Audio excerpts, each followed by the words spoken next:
Baik, saya awali dulu pertemuan di pagi hari ini. Assalamualaikum warahmatullahi wabarakatuh. Selamat pagi. Semoga video pembelajaran kali ini selalu menjumpai anak-anak sekalian dalam keadaan sehat, selalu dalam lindungan Allah Subhanahu wa taala. Amin ya rabbal alamin. Baik, anak-anakku sekalian, sekarang kita masuk kepada materi yang ke-9, yaitu produk kreatif dan kewirausahaan kelas 12 UPKP. Sebagaimana biasanya, sebelum Pak Safi menyampaikan atau membahas bahasan kita di pagi hari ini, Pak Safi akan menyampaikan kompetensi dasar, indikator pencapaian kompetensi, tujuan pembelajaran, dan selanjutnya kita ke pokok pembahasan. Baik anak-anak sekalian, adapun kompetensi dasar kita di pagi hari ini yaitu masih kompetensi dasar 3.10 dan 4.10, menganalisis laporan keuangan sederhana dan membuat laporan keuangan sederhana. Adapun indikator pencapaian kompetensi kita di pagi hari ini yaitu menjelaskan fungsi laporan keuangan sederhana bagi usaha, kemudian menyiapkan format dan alat yang dibutuhkan untuk membuat laporan keuangan sederhana.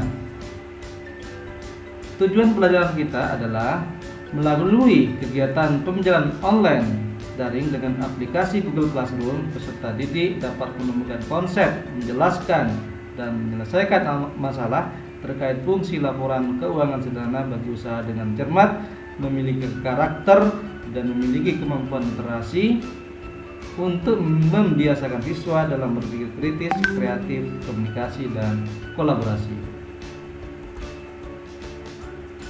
Baik anak-anak sekalian, adapun pokok pembahasan yang akan kita bahas di pagi hari ini yaitu terbatas kepada fungsi laporan keuangan secara umum dan fungsi laporan keuangan menurut jenis laporannya. Baik, yang pertama adalah fungsi laporan keuangan secara umum.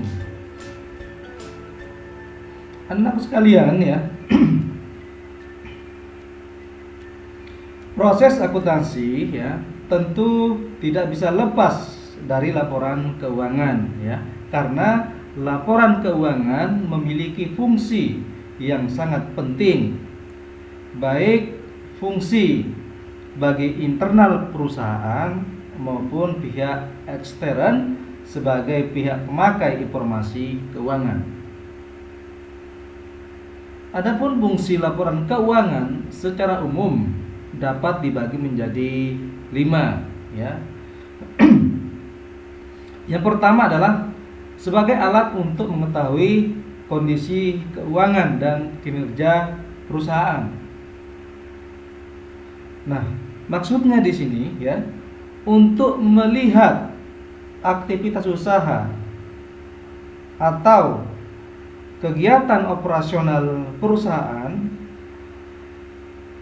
telah berjalan baik ataupun sebaliknya, bisa kita lihat atau analisis melalui laporan keuangannya.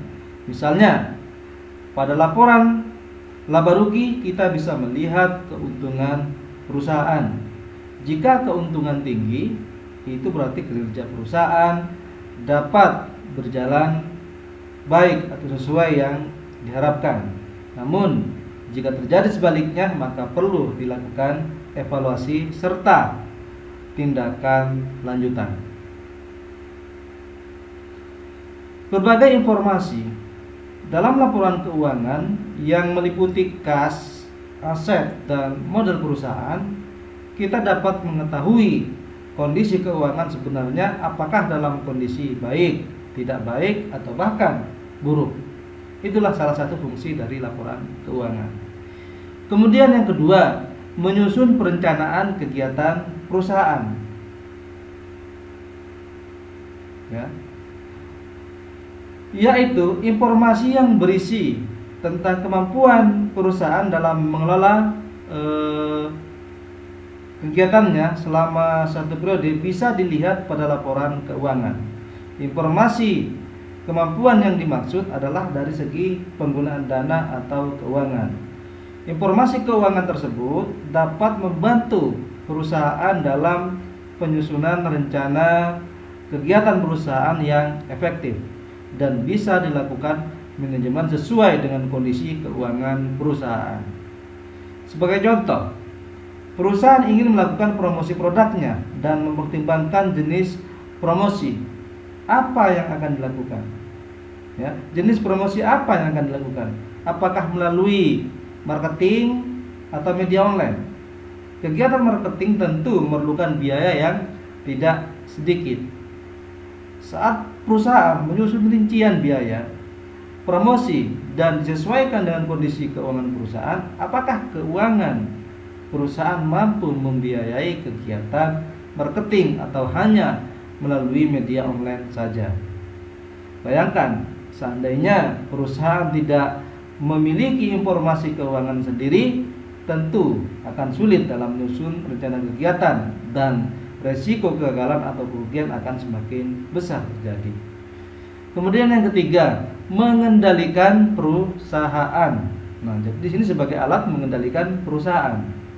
Fungsi keuangan laporan juga sebagai gambaran tentang beberapa faktor yang bisa saja terjadi di masa yang akan datang.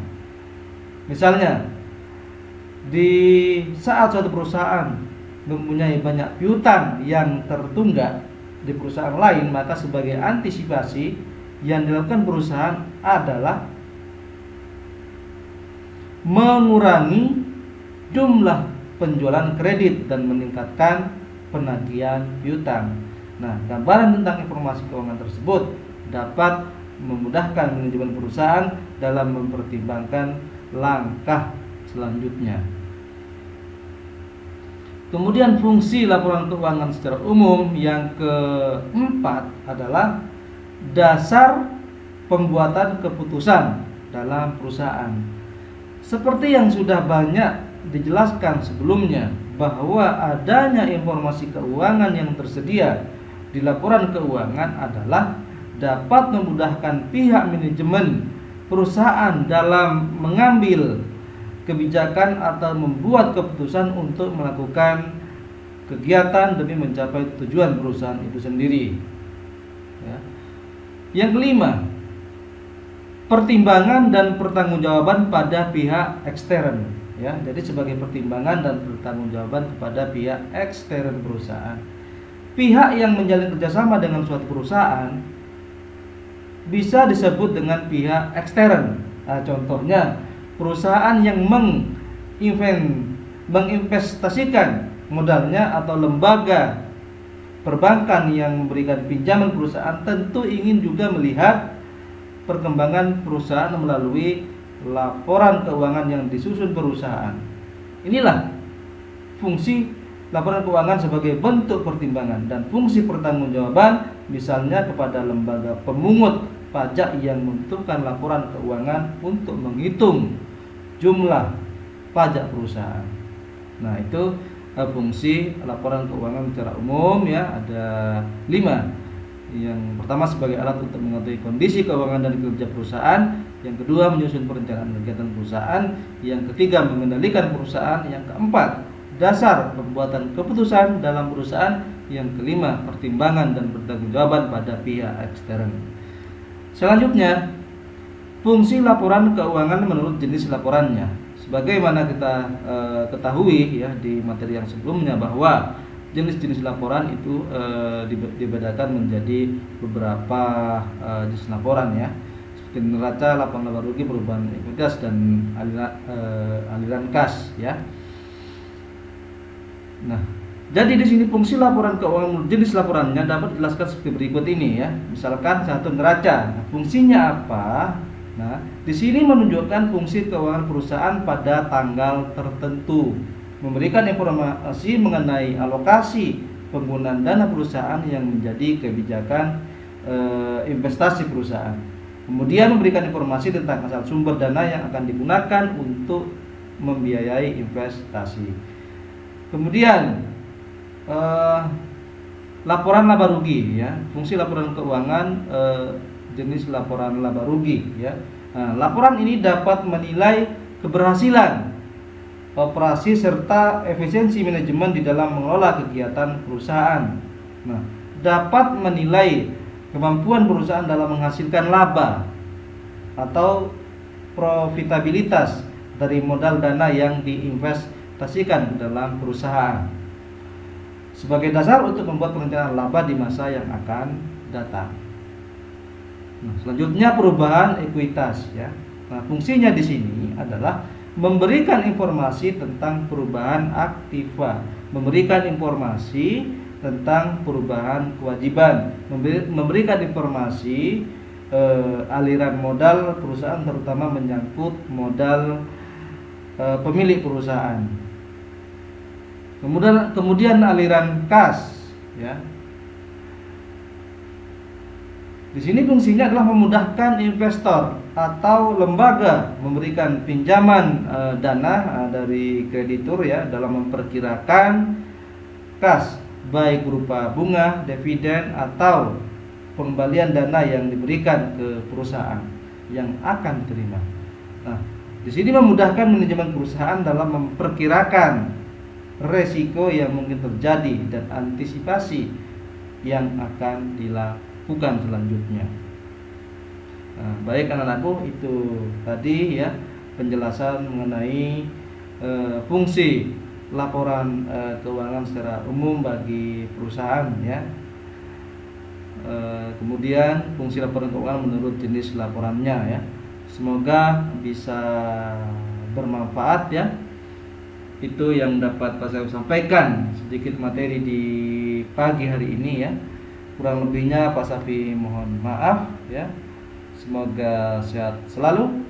Saya ucapkan terima kasih. Saya akhiri. Wassalamualaikum warahmatullahi wabarakatuh.